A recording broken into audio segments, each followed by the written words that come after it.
Hello, എല്ലാവർക്കും പുതിയൊരു വീഡിയോയിലേക്ക് സ്വാഗതം. നമ്മൾ ബ്ലൗസ് കട്ട് ചെയ്യുമ്പോൾ നമുക്ക് വല്ലാതെ ബുദ്ധിമുട്ടുണ്ടാക്കുന്നൊരു കാര്യമാണ് സ്ലീവിന് കൈവണ്ണം തികയാതെ വരുന്നത്. ആവശ്യത്തിന് തുണി നമുക്ക് ചില വിത്ത് ബ്ലൗസിൽ കിട്ടാറേയില്ല. അങ്ങനെ തുണി തികയാതെ വന്നാലും ഒരു പ്രശ്നവുമില്ല. ഇങ്ങനൊരു ഡിസൈനിലൂടെ നമുക്ക് ആ തുണിയെ തികപ്പിച്ചെടുക്കാൻ പറ്റും. ഇനി തുണി തികയുമെങ്കിലും ഇങ്ങനൊരു ഡിസൈൻ നിങ്ങൾക്ക് ഇഷ്ടമാണെങ്കിൽ ചെയ്യാൻ പറ്റും. നല്ലൊരു വീഡിയോ ആണിത്, എല്ലാവർക്കും ഉപകാരപ്പെടും. ഇതിലെടുത്തിരിക്കുന്ന അളവുകളെല്ലാം ഇവിടെ കാണിക്കുന്നുണ്ട്. നമ്മൾ സാധാരണ കട്ട് ചെയ്യുന്നതിനും നല്ലൊരു വ്യത്യാസമുണ്ട്. എന്താണെന്ന് വെച്ചാൽ ഏറ്റവും മുകളിൽ മടക്ക് വേണ്ട, അവിടെ നമുക്ക് മടക്ക് വേണ്ട. അപ്പോൾ പീസ് പീസായിട്ടാണ് നമുക്ക് സ്ലീവ് കിട്ടുന്നത്. അതുകൊണ്ട് തന്നെ നമുക്ക് തുണിയുടെ ഏത് ഭാഗത്തു നിന്നും ഈ പീസ് പീസായിട്ട് കട്ട് ചെയ്തെടുക്കാം. മടക്ക് വേണ്ടി വരുമ്പോഴാണല്ലോ നമുക്ക് സ്ലീവ് തികയാതെ വരുന്നത്. നമ്മൾ സാരിക്ക് മാച്ചാവുന്ന ഏത് കളറും നമുക്ക് ഇതിൻ്റെ കൂടെ ആഡ് ചെയ്യാൻ പറ്റും. ഇനി നമുക്ക് 1.5 ഇഞ്ച് ഏറ്റവും മുകളിൽ ആ മടക്ക് വരേണ്ട ഭാഗത്ത് 1.5 ഇഞ്ച് നമുക്ക് ഇങ്ങനെ ഒന്ന് മാർക്ക് ചെയ്യാം. മടക്ക് വേണ്ട എന്നുള്ളത് കൊണ്ട് നമുക്ക് 1.5 ഇഞ്ചോ 2 ഇഞ്ചോ ഒക്കെ അധികം ഇടാൻ പറ്റും. ഈ ബ്ലൗസിന് തയ്യൽ തുമ്പും കൂടി ചേർത്ത് യഥാർത്ഥത്തിൽ 8.5 ഇഞ്ച് മതി. പക്ഷേ ഇവിടെ 10 ഇഞ്ചാണ് ഏറ്റവും വീതി കൂടിയ ഭാഗത്ത് എടുത്തിരിക്കുന്നത്. അതെന്താണെന്ന് വെച്ചാൽ ഈ 1.5 ഇഞ്ചും കൂടെ ചേർത്താണ്. അപ്പോൾ നമ്മൾ അധികം എടുത്ത ഈ 1.5 ഇഞ്ച് ഇതുപോലെ സെപ്പറേറ്റ് ഒന്ന് വരച്ച് മാർക്ക് ചെയ്തിടും.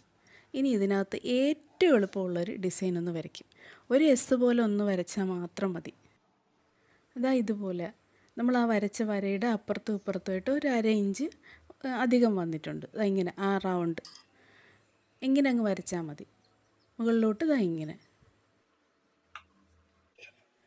നമ്മളിപ്പോൾ ഈ ഡിസൈൻ വരച്ചിരിക്കുന്ന ഈ ഭാഗത്താണ് മടക്ക് ഒഴിവാക്കാം എന്ന് പറഞ്ഞത്. ഇവിടെ ഇപ്പം തുണി തികയുന്നില്ല എന്നൊരു പ്രശ്നമൊന്നുമില്ല, ആ ഒരു ഡിസൈൻ മാത്രം മതി.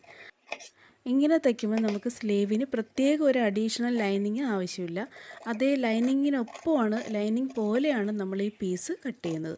അതുകൊണ്ട് തന്നെ ഇത്രയും പീസുകളുടെ എണ്ണം കൂടുന്നതുകൊണ്ടാണ് വെട്ടിയെടുക്കാൻ കുറച്ച് കട്ടിയുള്ളത്. റെഡും ക്രീം കളറും കൂടെ ചേർന്ന് എല്ലാ പീസും ഒരേ അളവിലാണ് കട്ട് ചെയ്തിരിക്കുന്നത്. ഇത്രയും പീസൊക്കെ ഉണ്ടെങ്കിൽ ഇത് തയ്ക്കുന്നതിന് ഒരു ബുദ്ധിമുട്ടുമില്ല. ഈ ഡിസൈനെല്ലാം വലിയ ഷേപ്പുകളാണ്, അപ്പോൾ നമുക്ക് തയ്ക്കാനും ബുദ്ധിമുട്ടില്ല. ഇനി നമുക്ക് 2 കളറിൽ നിന്നും ഓരോ പീസ് എടുക്കണം. ഇനി ഒരൊറ്റ സ്റ്റിച്ച് കൊടുത്താൽ മതി. ഈ 2 പീസും കൂടെ ഇങ്ങനെ വെച്ച് ഈ ഷേപ്പിനനുസരിച്ച് ഇതുപോലെ തയ്ച്ചെടുക്കാം. തയ്ച്ചിട്ട് നമ്മൾ തുമ്പൊന്ന് കട്ട് ചെയ്ത് കൊടുക്കും, തിരിച്ചിടും.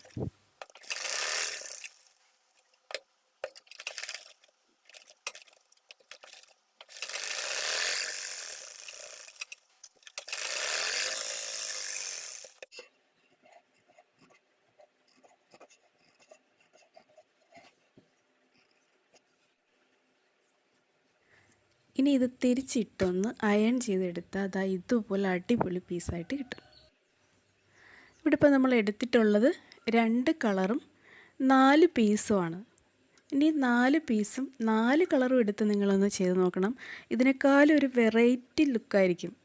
ഒന്ന് ചെയ്ത് നോക്കണം എല്ലാവരും. തയ്ച്ച് നോക്കിയിട്ടൊരു കമൻ്റ് ഇടണം. നല്ല ഭംഗിയായിട്ടിരിക്കും. എനിക്ക് അതും കൂടെ ചെയ്ത് ഇതിൽ ഉൾപ്പെടുത്താനുള്ള സമയം കിട്ടിയില്ല. അപ്പം നമുക്ക് നോക്കാം. ഇനി ഇത് 2 പീസും കൂടി ഇങ്ങനെ ചേർത്ത് വെച്ച് നമ്മളൊരു 1/4 ഇഞ്ച് തയ്യൽ തുമ്പ് കൊടുത്ത് തയ്ച്ച് തുടങ്ങിയാണ്. ആ സ്ട്രെയിറ്റ് ഒരു ലൈൻ വരെ മാത്രമേ 1/4 ഇഞ്ച് വരുള്ളൂ. പിന്നീട് ഇതുപോലെ തയ്ച്ചാൽ മതി. ഇതേപോലെ തന്നെ 1/4 ഇഞ്ച് തയ്യൽ തുമ്പ് കൊടുത്ത് അടുത്ത സ്ലീവ് നമുക്ക് തയ്ക്കാം. ഈ ഒരു ഐഡിയ വെച്ച് തന്നെ നിങ്ങൾക്ക് വേറെ ഡിസൈനും ഇതേപോലെ തയ്ച്ചെടുക്കാൻ പറ്റും. നല്ല ഭംഗിയായിട്ട് നമുക്ക് കിട്ടും. ഇനി ആ ഒരു ഓപ്പണായിട്ട് കിടക്കുന്ന ഭാഗത്ത് നമുക്ക് മുത്തൊക്കെ ചെയ്ത് നമ്മൾ അനങ്ങുമ്പോഴൊക്കെ മുത്തിങ്ങനെ അനങ്ങിക്കൊണ്ടിരിക്കും, നല്ല ഭംഗിയായിരിക്കും. പക്ഷേ ഇതൊന്നും വേണ്ട, അതിങ്ങനെ ഹോള് വേണ്ടാത്തവർക്ക് നമുക്ക് വേറെ ഏതെങ്കിലും സാരിക്ക് മാച്ച് ചെയ്യുന്ന അല്ലെങ്കിൽ നിങ്ങൾക്ക് ഇഷ്ടപ്പെട്ടൊരു പീസ് എടുത്ത് അതിൻ്റെ അടിയിൽ അകത്ത് വെച്ചിട്ട് നമുക്ക് അതും അങ്ങ് മാറ്റാം. നമ്മളിത് തുണി തികയാത്തത് കൊണ്ട് ഇങ്ങനെ ചെയ്തതാണെന്ന് ആർക്കെങ്കിലും അറിയാൻ പറ്റുമോ? ഇതിൽ കൂടുതൽ നമ്മളിനി കുറേ കൂടെ എന്തെങ്കിലുമൊക്കെ സീക്വൻസ് മുത്തൊക്കെ ചെയ്ത് കഴിഞ്ഞാൽ ഏതെങ്കിലും ഒരു സെലിബ്രേഷന് നമുക്ക് ഇടാൻ പറ്റും. അകവശത്ത് ഇതുപോലെയാണ് നമ്മൾ ഈ പീസൊക്കെ ജോയിൻ ചെയ്തെന്ന് വെച്ച് ഒരു തയ്യൽ തുമ്പും അകത്ത് കാണത്തേയില്ല. നീല പീസ് വെക്കുന്നതിന് മുമ്പാണ് ഇങ്ങനെ.